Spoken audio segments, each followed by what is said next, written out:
Hey fellow Vault Dwellers, we just received a surprise mid-season patch, and here are the patch notes. It is overall a small patch, size-wise, but there are some very important changes, so let's dive in.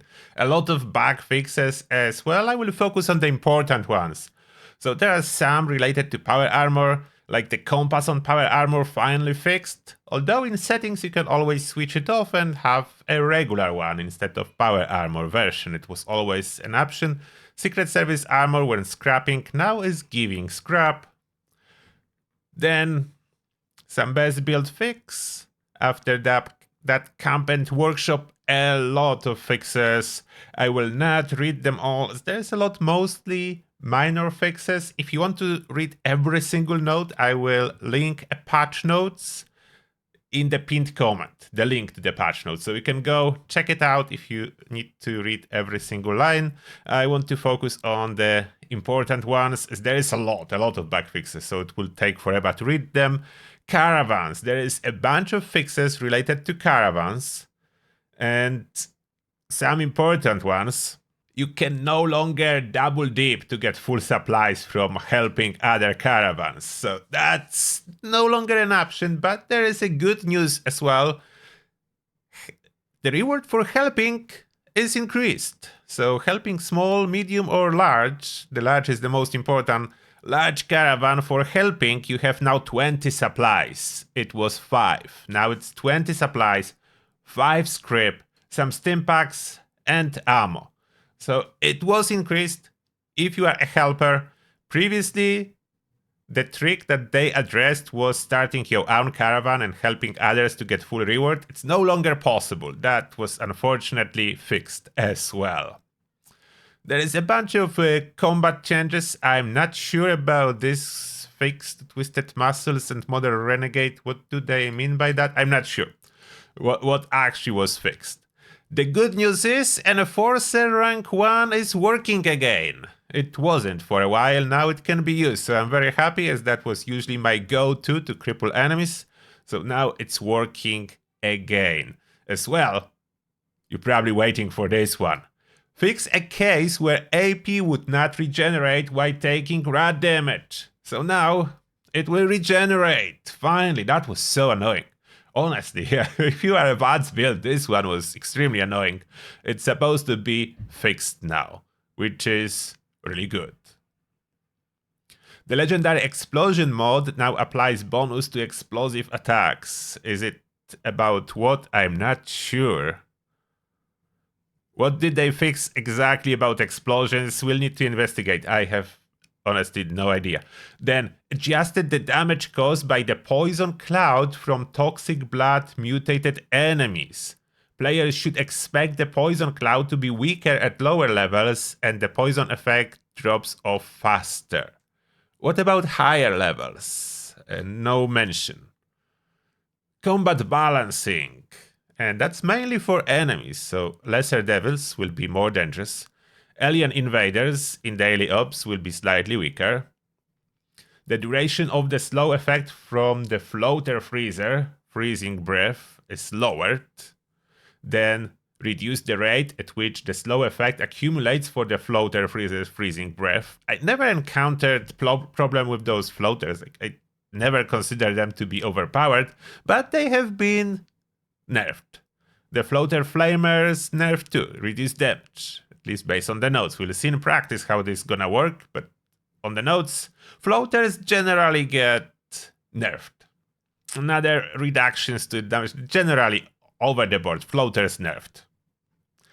After that, adjusted the damage for the following beta gamma laser mods. And the note for that: while these weapons are still being evaluated for overall balance, these particular mods overshot the current target for fire damage mods, especially when taking into account the recent adjustment to creature health and resistances, and are being brought in line with similar mods for other weapons. This allows for more consistency among weapons and mods when making future changes. So I will translate it real quick. They nerfed those. They nerf fire damage on energy weapons like laser gun, ultrasonic laser, Gatling plasma gun. Plasma gun, Gatling plasma, two different ones, of course. So nerfed. That's a nerf. That's a quick translation, it's a nerf. Then there is a creature balance.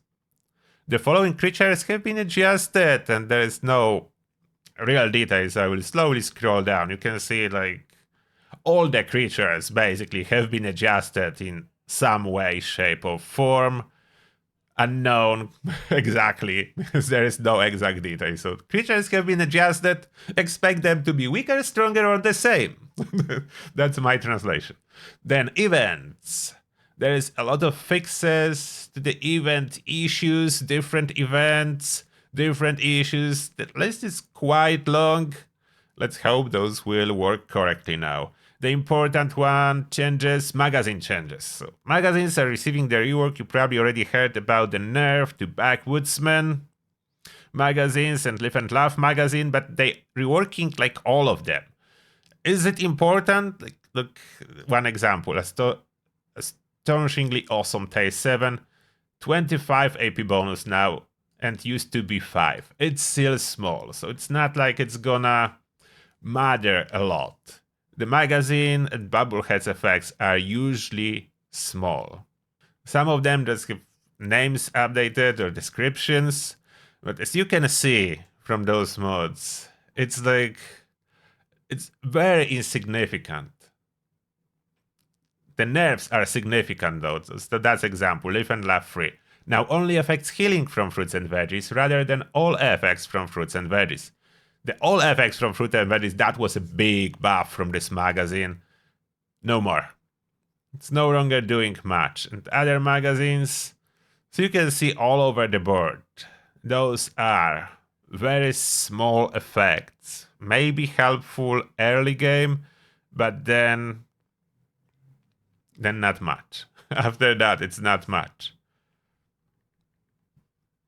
There is explanation for Backwoodsman and Live and Laugh. Basically, they're saying, we are sorry, that's not intended, that we fixed that. And usual translation, we nerfed those 2 magazines because they were good. Unlike all other magazines that are mainly collectibles, now all of them are collectibles. With small exceptions when there is critical attack damage and so on. With some magazines. But they didn't adjust those. Like those semi-good ones remain semi-good ones. They're not being buffed. Milepost Zero. There is a lot of fixes to Milepost HQ. We'll be testing how well those go. Mainly they are about snow globes and some other minor issues. You can read it yourself if you need to. The important one, Volt 63 Laser Carbine, fixed an issue where explosive legendary were not working properly. So I'm curious, how is it working now? Is it animation of explosions or is it natively explosive now? It does explosive animation when you fire a laser carbine, but there is no explosion without legendary explosive effect. So we'll see. We'll see what exactly changes here. It seems to be important, but we need to test it. There is a bunch of fixes to quests. So those are fixed. And important fixes. Ticket to Revenge. Fixed. It should be legendary again. As you know, the previous patch unlegendary it, like remove all the legendary effects. Now it should be legendary again, as it was previously. The negative one, if you are enjoying crafting and scrapping particular melee weapon that requires Deathclaw Hand to craft, you will no longer get Deathclaw Hand back when you scrap it. So crafting and scrapping to get those bloodied legendary mod boxes, no longer an option. The only good news, you need only 1 Deathclaw Hand to craft it now instead of 2. And surprisingly, there is a buff to Spyhander. It will now benefit from Science Spare cards. Are we getting a new trend that more weapons can benefit from Science Spare cards, not only small guns? Before that, the only exception was Auto Axe. Now Spyhander, and it's in the notes like intended. What else is supposed to work with science perks? I have no idea. Oh, minigun audio supposedly fixed again, so the sound shouldn't play after death. That's annoying sound bug, so that's why I'm mentioning that. Let's hope this time the fix works. Some miscellaneous fixes at the end. One important one on this list, the Ogwa in its shell form shouldn't be vulnerable anymore, so it should be immune to your attacks. It's a proper turtle. that's the only important one. There is a lot of miscellaneous fixes, and that will conclude the patch notes for this time around. Is that what you were expecting? I like some of the fixes, and obviously I do not like some other fixes. That being said, when the game will go live, we'll be hunting some Scourge on Twitch, so welcome to join us. And now, as always, thank you for watching, and see you all in the next one.